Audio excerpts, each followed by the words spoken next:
Hello दोस्तों, इस video सत्र में आपका स्वागत है।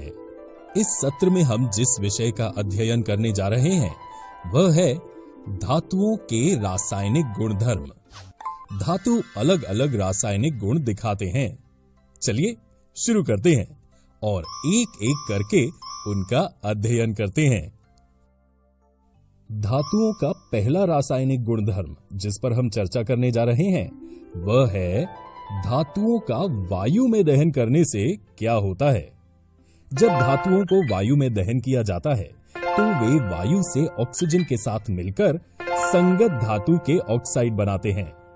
ये धातु ऑक्साइड क्षारकीय बेसिक होते हैं और इसलिए वे लाल लिटमस को नीला कर देंगे। ऑक्सीजन के साथ अभिक्रिया की प्रबलता धातुओं की रासायनिक अभिक्रियाशीलता पर निर्भर करती है। अत्यधिक अभिक्रियाशील धातु सामान्य ताप पर अभिक्रिया करते हैं। कम अभिक्रियाशील धातु गर्म करने पर प्रतिक्रिया करेंगे, जबकि अन्य धातु अत्यंत अधिक ताप पर अभिक्रिया करते हैं। उदाहरण के लिए एक सोडियम सामान्य ताप पर ऑक्सीजन के साथ अभिक्रिया करके सोडियम ऑक्साइड Na2O जो क्षारकीय है का निर्माण करता है। 2. पोटेशियम धातु क्षारकीय ऑक्साइड पोटेशियम ऑक्साइड K2O उत्पादित करने के लिए सामान्य ताप पर वायु के ऑक्सीजन के साथ अभिक्रिया करता है। इन धातुओं के बारे में एक दिलचस्प तथ्य यह भी है, पोटेशियम और सोडियम इतने अभिक्रियाशील हैं कि वे सामान्य ताप पर भी वायु में मौजूद ऑक्सीजन के साथ तेजी से अभिक्रिया करते हैं। ये खुले में रखने पर आग पकड़ लेते हैं, इसलिए इन्हें सुरक्षित रखने तथा आकस्मिक आग को रोकने के लिए केरोसिन तेल में डुबोकर रखा जाता है। इन अभिक्रियाओं में उत्पादित धातु ऑक्साइड ज्यादातर जल में अघुलनशील होते हैं, लेकिन धातु के कुछ ऑक्साइड जल में घुल जाते हैं और उन्हें क्षार के रूप में जाना जाता है। जैसे सोडियम ऑक्साइड जल में घुलनशील है और जल में घुलकर सोडियम हाइड्रोक्साइड उत्पादित करता है जो एक क्षार है। मैग्नीशियम धातु सामान्य ताप पर ऑक्सीजन के साथ अभिक्रिया नहीं करता है, लेकिन गर्म करने पर वह वायु में तीव्र ऊष्मा एवं प्रकाश के साथ जलकर एक क्षारकीय ऑक्साइड उत्पादित करता है, जिसे मैग्नीशियम ऑक्साइड कहा जाता है। मैग्नीशियम ऑक्साइड एक श्वेत चूर्ण है। चूंकि इसे अभिक्रिया के लिए गर्मी की आवश्यकता होती है, इसलिए ये सोडियम और पोटेशियम की तुलना में कम अभिक्रियाशील है। उत्पादित हो रहा मैग्नीशियम ऑक्साइड पानी में घुलनशील है और इसका विलयन क्षारकीय है। जब एल्यूमीनियम को वायु में गर्म किया जाता है तो यह एल्यूमीनियम ऑक्साइड उत्पादित करता है। हम जानते हैं कि धातु ऑक्साइड की प्रकृति क्षारकीय होती है, लेकिन एल्यूमीनियम ऑक्साइड, जिंक ऑक्साइड जैसे कुछ धातु ऑक्साइड अम्लीय तथा क्षारकीय दोनों प्रकार के व्यवहार प्रदर्शित करते हैं। ऐसे धातु ऑक्साइड अम्ल तथा क्षारक दोनों से अभिक्रिया करके लवण तथा जल प्रदान करते हैं। उभयधर्मी ऑक्साइड एम्फोटेरिक ऑक्साइड कहलाते हैं। आयरन और कॉपर धातु अत्यधिक ताप पर भी वायु में नहीं जलते हैं। ऑक्सीजन के साथ कॉपर की अभिक्रिया आयरन की तुलना में कम आसानी से होती है। चांदी और सोने के धातु उच्च ताप पर भी ऑक्सीजन के साथ अभिक्रिया नहीं करते हैं, इसलिए वे इनसे भी कम अभिक्रियाशील हैं। अगला दूसरा रासायनिक गुणधर्म जिसका हम अध्ययन करने वाले हैं वह है जल के साथ धातुओं की अभिक्रिया। जल के साथ अभिक्रिया करके धातु हाइड्रोजन गैस तथा धातु ऑक्साइड उत्पन्न करते हैं। जो धातु ऑक्साइड जल में घुलनशील हैं, जल में घुलकर धातु हाइड्रोक्साइड प्रदान करते हैं, लेकिन सभी धातु जल के साथ अभिक्रिया नहीं करते। जो धातु जल के साथ अभिक्रिया करते हैं उसके अभिक्रिया की तीव्रता उस धातु की अभिक्रियाशीलता पर निर्भर करती है। कुछ धातु ठंडे पानी के साथ अभिक्रिया करते हैं, कुछ गर्म पानी के साथ अभिक्रिया करते हैं, कुछ केवल भाप के साथ अभिक्रिया करते हैं, जबकि कुछ भाप के साथ भी अभिक्रिया नहीं करते हैं। एक, जब कोई धातु जल गर्म या ठंडा के साथ अभिक्रिया करता है तो बनने वाले उत्पाद धातु हाइड्रोक्साइड और हाइड्रोजन गैस होते हैं। 2, जब कोई धातु भाप के साथ अभिक्रिया करता है तो उत्पाद धातु ऑक्साइड और हाइड्रोजन गैस होते हैं। पोटेशियम एवं सोडियम जैसे धातु ठंडे जल के साथ तेजी से अभिक्रिया करते हैं।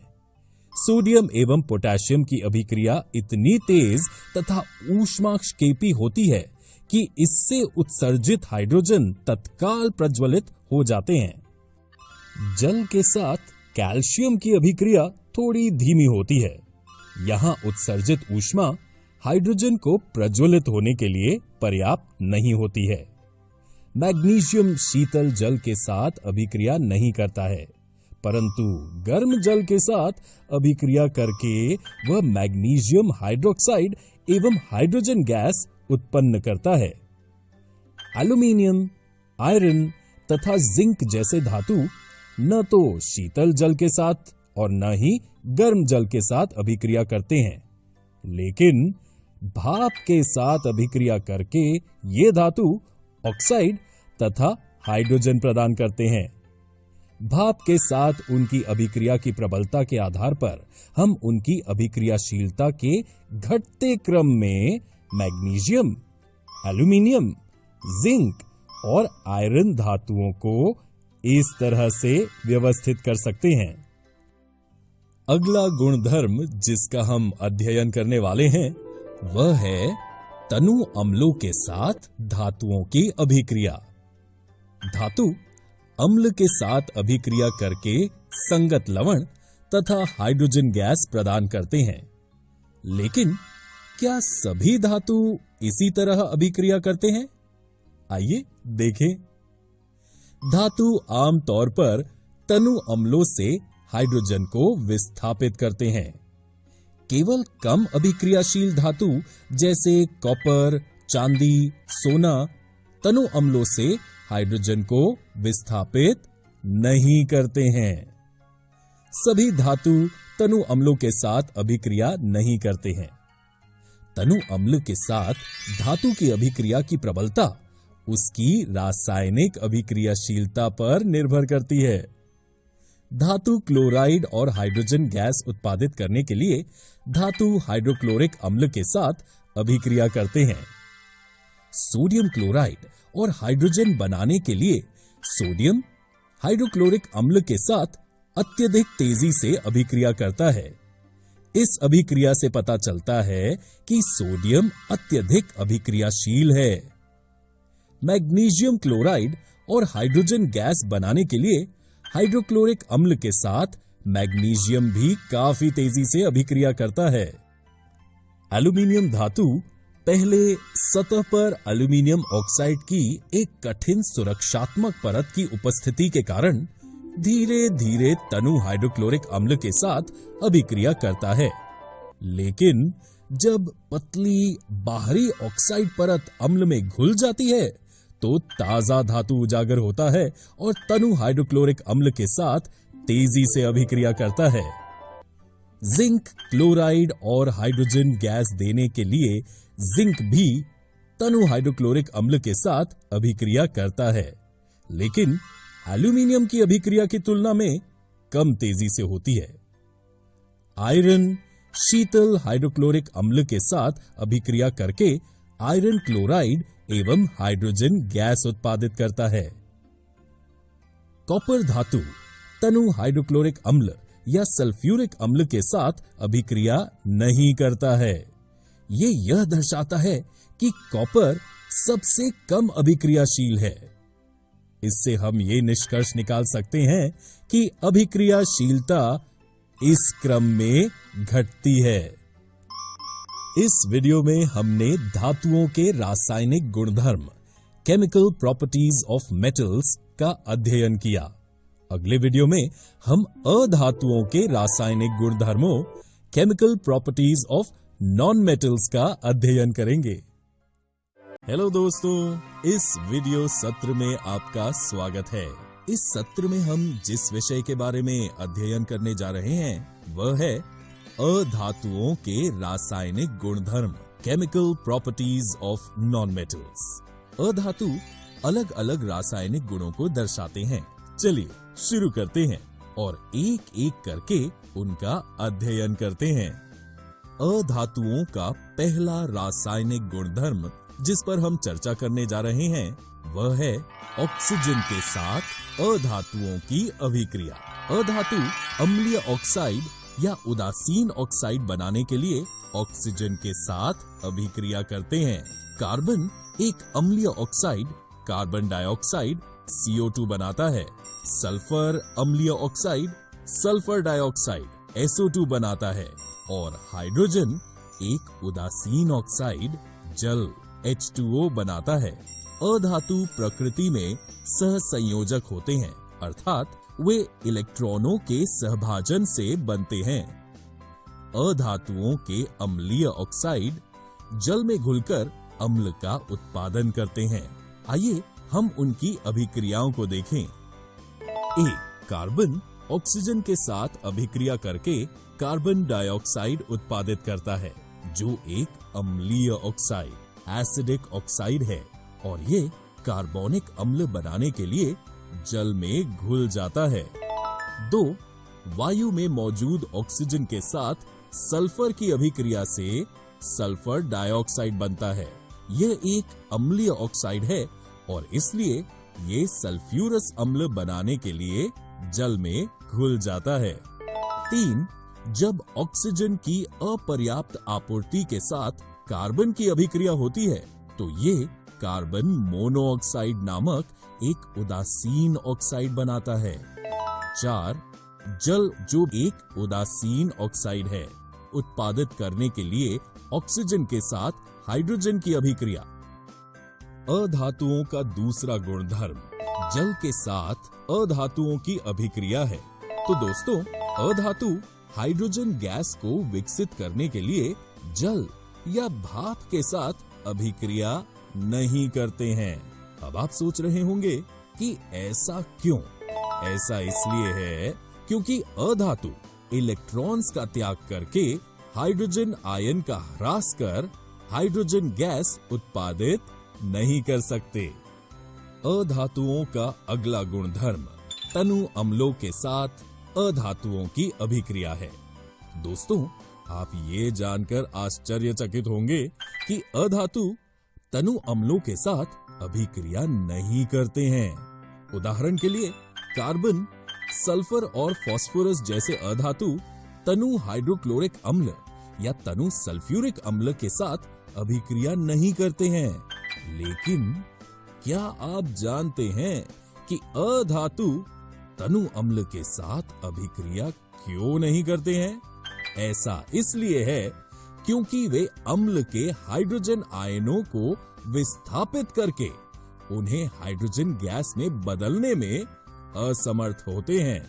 और जैसा कि आप जानते हैं कि एक अधातु स्वयं एक इलेक्ट्रॉन स्वीकर्ता है और इसलिए ये अम्ल में मौजूद हाइड्रोजन आयन को इलेक्ट्रॉन्स नहीं दे सकता, जिससे उनका ह्रास होकर हाइड्रोजन गैस उत्पादित होना संभव नहीं हो सकता। अगला गुणधर्म जिसका हम अध्ययन करने वाले हैं वह है लवण विलयनों के साथ अधातुओं की अभिक्रिया। और दोस्तों, ये सबसे रोचक अभिक्रियाओं में से एक है क्योंकि एक अधिक अभिक्रियाशील अधातु लवण विलयन से एक कम अभिक्रियाशील अधातु को विस्थापित करता है। उदाहरण के लिए, जब क्लोरीन को सोडियम ब्रोमाइड के विलयन से गुजारा जाता है तब सोडियम क्लोराइड और ब्रोमीन बनता है। इस अभिक्रिया में अधिक अभिक्रियाशील क्लोरीन कम अभिक्रियाशील अधातु को उसके विलयन से विस्थापित कर देता है। अगला गुणधर्म जिसका हम अध्ययन करने जा रहे हैं वह क्लोरीन के साथ अधातुओं की अभिक्रिया है। अधातु क्लोरीन गैस के साथ सहसंयोजक क्लोराइड बनाने के लिए अभिक्रिया करते हैं। ये सहसंयोजक क्लोराइड विद्युत के कुचालक होते हैं। अधातु क्लोराइड आमतौर पर द्रव्य या गैस होते हैं। आइए हम इसका एक उदाहरण लेते हैं। हाइड्रोजन क्लोरीन के साथ अभिक्रिया करके हाइड्रोक्लोरिक गैस उत्पादित करता है। अंतिम गुणधर्म हाइड्रोजन के साथ अधातुओं की अभिक्रिया है। अधातु सहसंयोजक हाइड्राइड्स बनाने के लिए हाइड्रोजन के साथ अभिक्रिया करते हैं। आइए एक उदाहरण के साथ इसे समझते हैं। सल्फर हाइड्रोजन के साथ अभिक्रिया करता है, जिससे सहसंयोजक हाइड्राइड बनता है, जिसे हाइड्रोजन सल्फाइड कहा जाता है। आइए हम एक और उदाहरण लेते हैं। नाइट्रोजन, जो एक अधातु है, आयरन की उत्प्रेरक कैटलिस्ट के रूप में उपस्थिति में हाइड्रोजन के साथ अभिक्रिया करके अमोनिया नामक एक सहसंयोजक हाइड्राइड बनता है।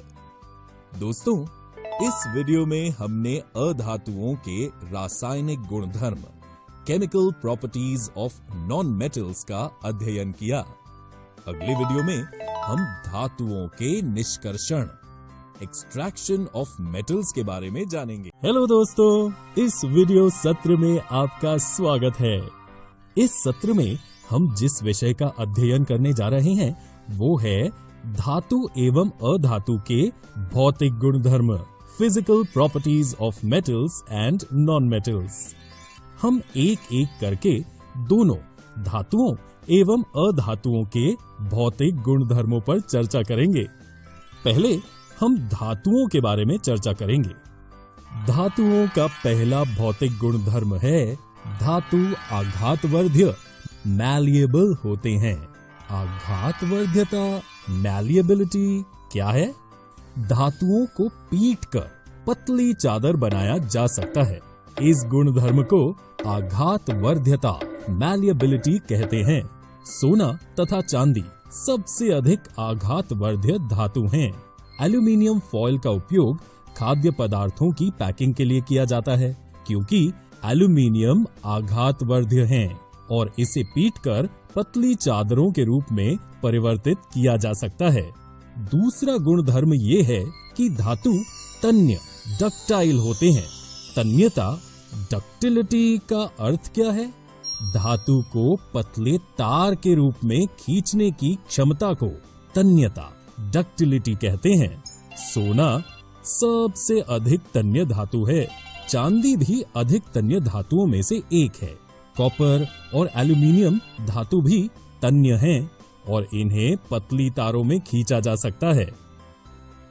धातुओं का अगला तीसरा गुणधर्म ये है कि धातु ऊष्मा के सुचालक, गुड कंडक्टर ऑफ हीट होते हैं।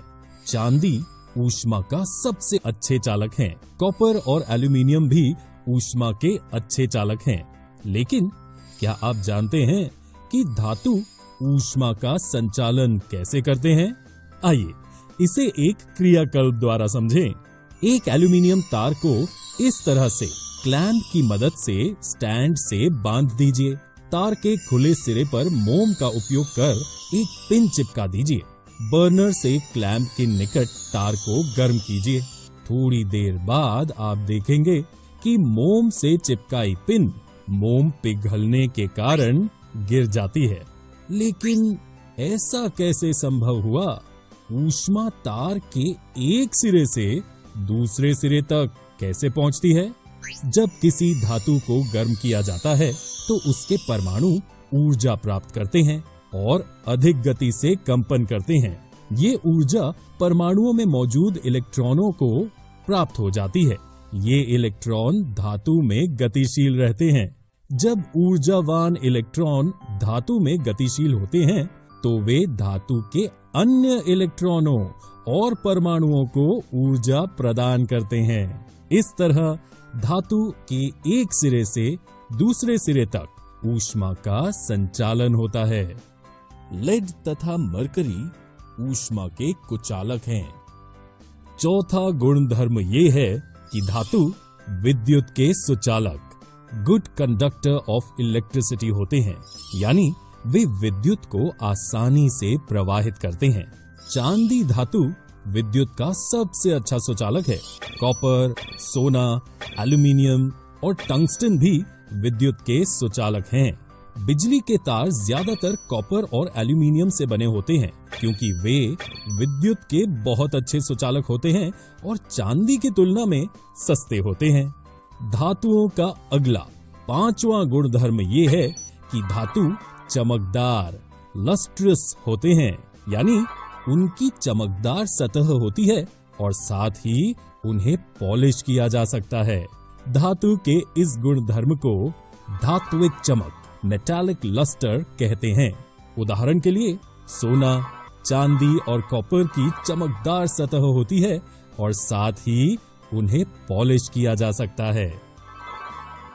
धातुओं का अगला छठा गुणधर्म ये है कि धातु आमतौर पर कठोर होते हैं, सोडियम और पोटेशियम को छोड़कर।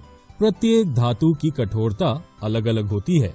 अधिकांश धातु जैसे आयरन, कॉपर, एल्यूमीनियम बहुत कठोर होते हैं। हालांकि सोडियम और पोटेशियम जैसी कुछ धातु होते हैं जो बहुत नरम होते हैं और उन्हें चाकू से काटा भी जा सकता है।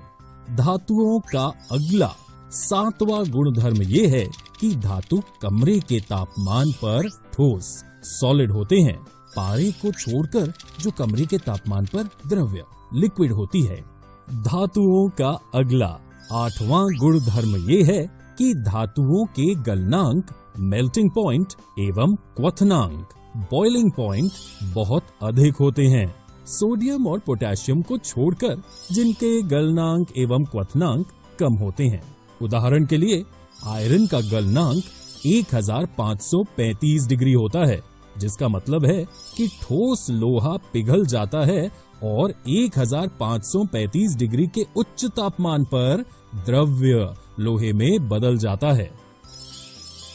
आइए आगे बढ़ें धातु के 9वें गुणधर्म की ओर, जो धातु का उच्च घनत्व, डेंसिटी होता है, सोडियम और पोटेशियम को छोड़कर। इसका मतलब है कि ये धातु भारी पदार्थ हैं।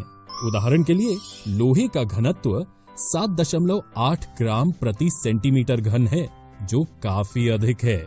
धातुओं का अगला और 10वां गुणधर्म है धातु ध्वनिक, सोनोरस होते हैं। दोस्तों, क्या आप ध्वनिक, सोनोरस का अर्थ जानते हैं?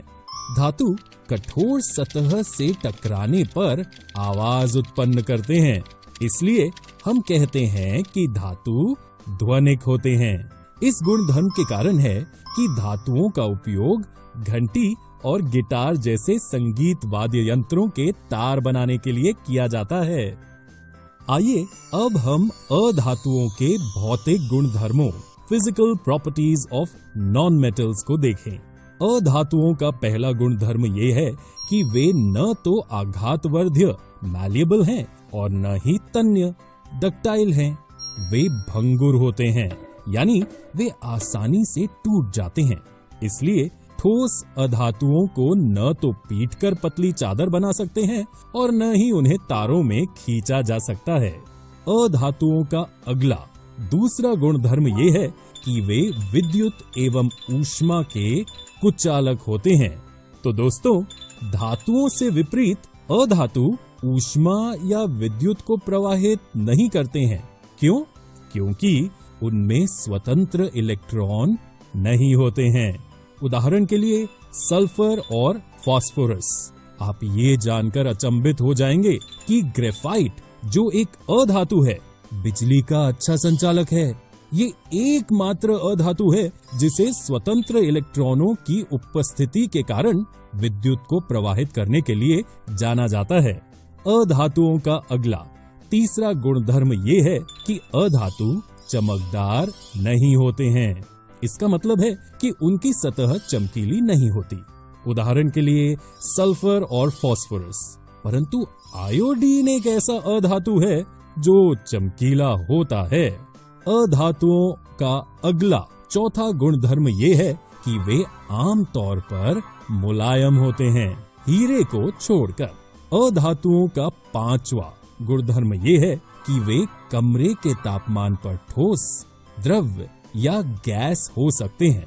उदाहरण के लिए कार्बन, सल्फर और फास्फोरस ठोस हैं, ब्रोमीन द्रव्य है और कमरे के तापमान पर हाइड्रोजन, ऑक्सीजन, नाइट्रोजन और क्लोरीन गैसीय हैं। अधातुओं का अगला छठा गुणधर्म ये है कि उनके क्वथनांक तथा गलनांक कम होते हैं, हीरे को छोड़कर।